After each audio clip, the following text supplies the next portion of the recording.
مصطفى مصطفى منبع الصفا سيد الأنبياء مشعل في الوفاء كان في عطفه اليتامى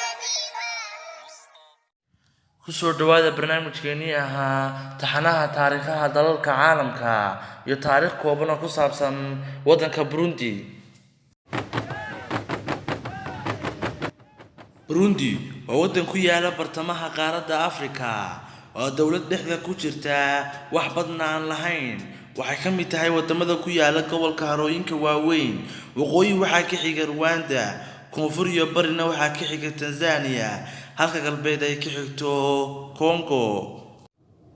Burundi waxay xorowday 1962 markii hore waxay lahayd boqortooyo, laakiin dilal istaba joog ah, rabshado iyo cimilada guud ee xasilooni darrada gobolka ayaa ka dhalatay dhisitaanka jamhuuriyad iyo hal xisbi qaran 1966. noocyada qowmiyadaha iyo ugu dambeyntiina laba dagaal sokeeye iyo xasuuqii 1970 ilaa 1990 waxay ka baxeen waddanka horumaray iyo dadkooduna waa mid ka mid ah kuwa ugu faqiirsan adduunka.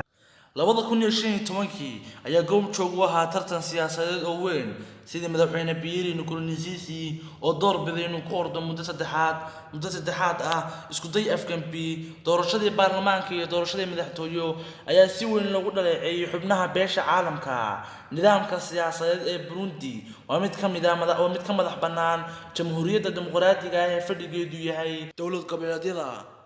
Burundi haatan waxaa ka jira laba oo diiwaan gashan 13 Maarso 1992 hogaamiyaha taliska ee Pierre Buyoyo ayaa aasaasay dastuurka 17aad taasoo u bixiyay geedi socod siyaasadeed oo dhinacyo badan taabanaya. tartanka xisbiyada kala duwan 6 sano kadib 1998 dastuurkii ayaa la bedelay. caasimada dalku waa Bujumbura, halka 2019 sanadii la soo dhaafay laga bedelay oo loo bedelay Kitega. haddaanu eegno dhanka luqadda rasmiga ee waddanka lagaga hadlo waa Kirundi, halka laba luqadood oo kale lagaga hadlo French iyo English. halka qowmiyadaha haddaanu eegno waddankani waxaa ku nool 3 qowmiyadood oo qura: Hutu, Tutsi iyo Tuwa. Hutu ayaa ku badan waxa ku nool waddankan waxayna yihiin 85%, halka ay ku xigaan Tutsigu yihiin 14%. Tuwaha uu yar waddankan oo yihiin 1%. baaxad ahaan dhulkani wuxuu ku fadhiyaa 27,000 wax ka badan oo kiiloomitir isku wareega.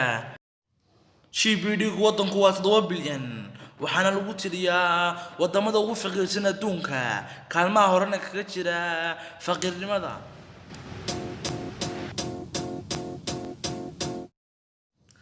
dhanka diimaha markaynu eegno waa Kristaan 67% dadka ku nool Burundi, halka ay muslimiintu ku yar yihiin laguna qiyaaso 2.5 bilyan oo qof oo muslim ah. kuna darso ha ka ilaawin madaxweynaha haatan xilka haya ee Pierre Nkurunziza waxa uu dalka Burundi madaxweyne ka soo ahaa 15 sano, wuxuuna usbuucyadii hore ku dhintay Burundi isagoo u dhintay xanuun uga yimaaday dhanka wadnaha. مصطفى